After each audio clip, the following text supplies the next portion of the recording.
دايما لما كنت بتكلم عن المايكات بتاعت هوليلاند المميزه زي اللي انا لابسه ده اللي هو الارك ام 2 اس، او برضه لما اتكلمت على الام 2 كان بيجي لي دايما كومنتات كده ان اسعارهم غاليه شويه، وانتوا معاكم حق، الاسعار بتاعتهم ممكن تكون غاليه شويه بالنسبه للفئه اللي لسه بتبدا، او لو واحد لسه بيبدا على اليوتيوب والبادجت بتاعته مش عالي، خاصه لو هو عايز يبدا بالموبايل بس. عشان كده هوليلاند عملت المايك اللي هنتكلم عليه النهارده ده، وهو مايك الهوليلاند لارك اي 1، المايك اللي ثمنه حرفيا اقل من سعر كيس كلبس، ومع ذلك ما فيهوش اي تنازلات خالص، هتاخد منه كل اللي كنت بتاخده من المايكات الثانيه، بس هعرفك فرق السعر برضه ده جه منين. فبدون بقى مقدمات كتير، يلا بينا نبدا الفيديو على طول.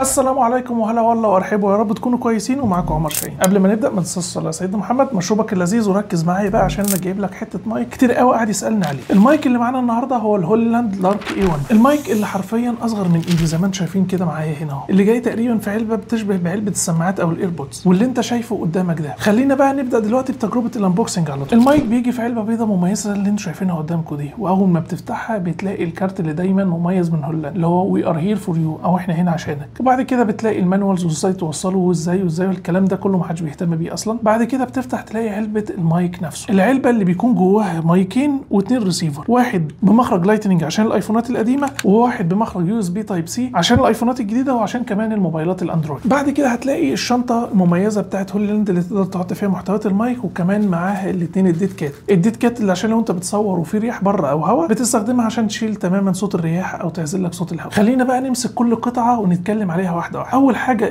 المايك زي ما انت شايف كده التصميم بتاعه جميل جدا، وبيجي بمغناطيس ومغناطيس قوي. شوف كده، شايف صوت المغناطيس وشايف شكل المغناطيس عامل ازاي، المغناطيس بتاعه قوي جدا. والمايك بيجي بالزرار عشان تقدر تشغل منه او تطفي النويز كانسليشن، زي ما انتم شايفين كده تكه تقدر تشغل النويز كانسليشن، وتكه تقدر تشيل النويز كانسليشن. وزي ما انتم شايفين كده حجم المايك صغير، اي نعم هو مش زي الام 2 او الام 2 اس، ولكن ليه ميزه ثانيه ان انت تقدر تمسكه في ايدك لو بتحب تمسك المايك في ايدك وانت بتتكلم. فدلوقتي بقى معاك الميزتين، اول ميزه ان انت تحطه هنا كده وتبقى معلقه بمغناطيس، او ان انت تمسكه في ايدك وتتكلم. بالمناسبه وزن المايك من غير المغناطيس 4 جرام، ووزن المايك بالمغناطيس 8 جرام، وفي الحالتين وزن المايك لا يذكر تماما. هنجرب كل حاجه في الفانكشن بتاعت الزرار ده، ولكن خلينا نتكلم عن الريسيفر الاول. زي ما انتم شايفين كده كل ريسيفر منهم زي بعض بالظبط، مفيش اختلاف منهم غير المخرج بس. الريسيفر بيجي فيه مخرج عشان لو انت عايز تشحن الموبايل وانت بتتكلم في المايك، وكمان بيجي فيه زرار عشان تقدر منه تشغل النويز كانسليشن بضغطه زر واحده، وكمان تقدر تعمل ميوت للمايك من الريسيفر لو ضغطت ضغطتين على الزرار. خلونا بقى نقلع المايك اللارك ام 2 اس اللي انا شغال بيه دلوقتي، ونجرب مع بعض اللارك اي 1. وزي ما انتم شايفين دلوقتي احنا حولنا على المايك اللارك اي 1،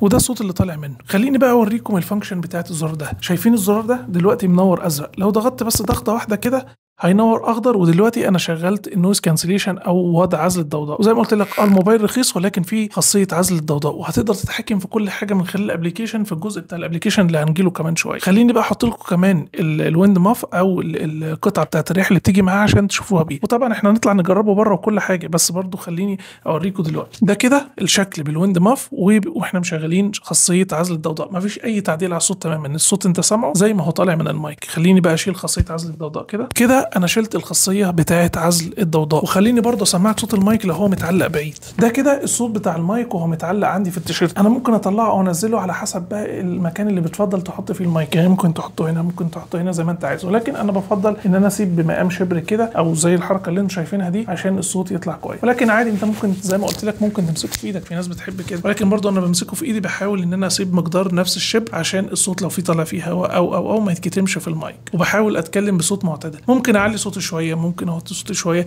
ولكن في النهايه انا بحاول ان انا اوصل لك الصوت بقدر الامكان. دي كده كانت تجربه كامله للمايك اللارك اي 1 الصوت داخلي. حاجه مهمه بقى، الزرار ده مش بس بيستخدم في النويز كانسليشن، لا ده بيستخدم لحاجتين مهمين. اول حاجه لو ضغطت ضغطه واحده هيشغل ويلغي النويز كانسليشن زي ما انتم شايفين. طيب الحاجه الثانيه بقى ان انا لو ضغطت ضغطتين، طبعا انت ما كنت سامعني لان الضغطتين عملت ميوت للمايك وبينور باللون الاحمر. يعني خلينا نجرب تاني كده مع بعض، في نفس الوقت برضه بينور احمر هنا وبينور احمر في الريسيفر. خلينا نضغط الضغطتين عشان يعمل ميوت،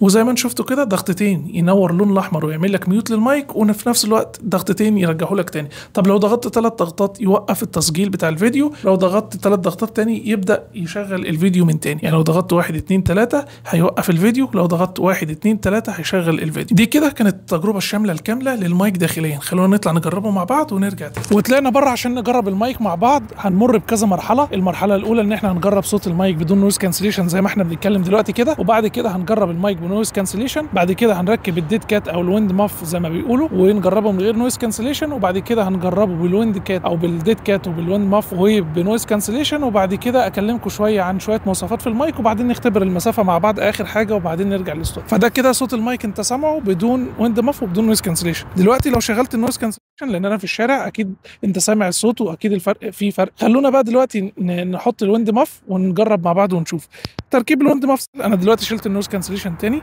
تركيب الويند ماف عباره بس ان انت تعمل كده وتضغط كده، الويند ماف ركبت وكله زي الفل، والصوت اللي انت سامعه ده بالويند ماف وبدون النويز كانسليشن. نشغل بقى النويز كانسليشن مع بعض كده واحنا بنتكلم. النويز كانسليشن اشتغلت، ودلوقتي ده صوت المايك باحسن ظروف ممكنه بالنويز كانسليشن وبالويند ماف. خلونا بقى في الجزء ده اكلمكم عن شويه مواصفات في المايك. المايك ده بيوصل الرينج بتاعه ل 200 متر، يعني انت تقدر تبعد عن الكاميرا او الريسيفر 200 متر وتتكلم براحتك بس بدون عوائق. يعني بدون عوائق بقى كده في كل فيديو ان ما يكونش فيه بينك وبين المايك اي حاجه، حتى انت مش متضاير، يعني انت ما تبقاش انت جسمك عائق بين المايك وبين الريسيفر، تمام؟ يعني ما يكونش بينك وبين الريسيفر اي عوائق نهائيا حتى جسمك، فانت تكون وشك للريسيفر او وشك للكاميرا. يعني المايك ده بيقعد قد ايه وبطاريته بتقعد قد ايه؟ المايك ده بطاريته بتقعد 6 ساعات ونص لو مشغل النويز كانسليشن، و9 ساعات لو مش مشغل النويز كانسليشن، والبطاريه بتشحن في ساعتين. يعني لو انت حاطط الكيس بالمايكين هتشحن في خلال ساعتين شحنه كامله، والشحنه مع الكيس بتوصل ل 30 ساعه تقريبا. يعني تقدر تاخد المايك لوحده شغال لمده 9 ساعات ويشحن لك كمان الكيس تشحنه لك تقريبا مرتين. المايك ده بيسجل ب 24 بت 48 كيلو هرتز. خلينا الاول اقول لكم يعني ايه 48 كيلو هرتز. يعني بياخد 48,000 عينه صوت في الثانيه الواحده. انت متخيل؟ شايف الرينج قد ايه؟ وبيوصل رينج الفريكوانسي او الترددات اللي بيقدر المايك ده يلقطها من 20 هرتز ل 20 كيلو هرتز، وده اكتر من كفايه انه يلقط صوتك وصوت البيئه المحيطه لو بتحب تصور في البيئه المحيطه او تاخد ساوند افكت او اي حاجه. طيب يعني ايه بقى 24 بت؟ كل ما الرقم بتاع ال 24 بت ده بيعلى كل ما بيكون الباندويتس او العرض بتاع الموجه بيعلى، فانت تبقى ضامن لو عليت صوتك شويه او وطيت صوتك شويه ان صوتك ملتقط. عشان كده كل ما الرقم ده بيعلى كل ما بيكون احسن. و24 بت ده رقم ممتاز جدا على مايك بالسعر ده كمان. يعني في مايكات الاعلى منه كلها بتسجل 24 بت زي الام 2 والام 2 اس وكمان الارك ماكس، كل دول بيصوروا 24 بت او بيسجلوا 24 بت. طيب خلونا بقى نختبر المسافه مع بعض. دلوقتي انا هبدا اتمشى وخلونا نختبر المسافه مع بعض. شايفين انا دلوقتي ببعد اكتر زي ما انتم شايفين كده. المايك ما فيهوش تسجيل داخلي بالمناسبه، يعني مش هتقدر تسجل عليه داخليا، لو الصوت اتفقد خلاص كده. بس طبعا متوقع بالنسبه للسعر ده حتى المايكات الاعلى منه اللي هي الام 2 والام 2 اس ما فيهاش تسجيل داخلي. انا لحد دلوقتي ببعد. خلي بالكم كمان انا جنبي اشارات جهد عالي واشارات اتصالات الناحيه الثانيه، فممكن الاشارات برضه تتدخل مع المايك. ان شاء الله لحد دلوقتي بعدت اكتر كتير. مش عارف الصوت هيكون شغال ولا لا، مش عارف الصوت هيكون واضح عندكم اصلا، انا مش عارف اكون باين في الكاميرا ولا لا. خلونا نبعد يعني ضعف المسافه دي شويه اكتر من دي من الكاميرا. فخلونا نرجع بقى مع بعض.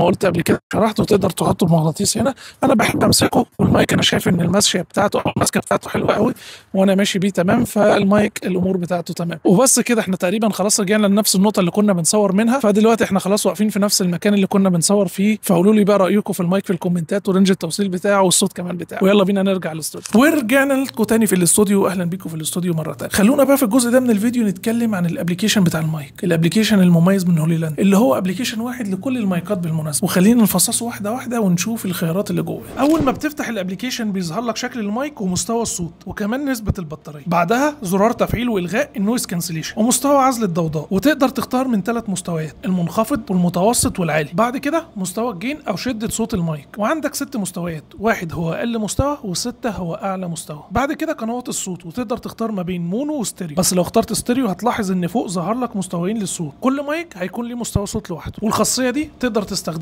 ويفضل تستخدمها لو انت بتعمل بودكاست او حوار ما بين شخصين. بعد كده عندك ايكولايزر للصوت ب3 بريسيتس مختلف، ممكن تجرب ما بينهم وتشوف اللي يناسبك. الاختيار اللي بعد كده هو اختيار الريفيرب، وده خاص بصدى الصوت لو عايز تعمل صدى صوت في المايك، ويستحسن لو انت مش عارفه تسيبه مقفول. بعد كده خاصيه الاطفاء الاوتوماتيكي للمايك، وعندك اختيارين: يطفي لوحده لو ما استخدمتوش لمده ربع ساعه، او ما يطفيش لوحده نهائي. اخر اختيار ده خاص بالانارات اللي موجوده في المايك. دلوقتي بقى هكلمك عن نسخ المايك. المايك ده بيجي ب4 نسخ. اول نسخه وهي ان انت تقدر تشتري ترانسميتر واحد المايك اللي انت شايفه ده لوحده كده من غير اي حاجه. تاني نسخه اسمها الميني دو فيرجن، ودي بيجي لك فيها 2 مايك مع ريسيفر يو اس بي تايب سي لوحدهم من غير العلبه. تالت نسخه واسمها الدو فيرجن او الدو فيرجن، ودي بيجي لك فيها المايكين مع ريسيفر يو اس بي تايب سي في العلبه بتاعتهم. اخر نسخه واللي هي معانا النهارده الالتيميت كومبو، ودي نسخه بيجي فيها مايكين اللي هم 2 ترانسميتر و2 ريسيفر زي ما انت شفت كده. سعر اغلى نسخه فيهم دي تقريبا من 49 ل $50، يعني تقريبا كده 2500 جنيه مصري، بس ممكن يكون اغلى شويه وممكن يكون ارخص شويه على حسب بقى المورد اللي انت هتجيب منه. طيب المايك ده بقى لمين؟ المايك ده لصناع المحتوى اللي لسه بادئين جديد وعايزين مايك كده يكون رخيص والبادجت بتاعته قليله ويكون بيستخدم بس مع الموبايلات، يعني مش عايز هو الريسيفر بتاع الكاميرات ومش عايز يوجع دماغه بتعديات كتير، يا دوب يجيب مايك وايرلس لو هو بيتحرك بره كتير ويوصله بالموبايل ويبدا يصور على طول وياخد بقى معاه كل الخصائص اللي هو عايزها. عايز عزل ضوضاء معاك، عايز صوت نقي معاك، مايك وايرلس وخفيف معاك، كل حاجه معاك في نفس الوقت زي ما قلت لك بثمن كيس قلبس. اما بقى لو انت عايز تطلع شويه بقى بالفئه وتطلع شويه بالمواصفات وتطلع شويه بحاجات تانية، ففي الفيديو ده كلمتك عن الارك ام 2 اس بالتفصيل. ما تنساش ان انت تروح تشوفه. لو وصلت لهنا ما تنساش تعمل لايك وسبسكرايب وتفعل زر الجرس عشان تكون معانا في الفيديوات الجديده اول باول. استناكم ان شاء الله في الفيديو اللي جاي. سلام.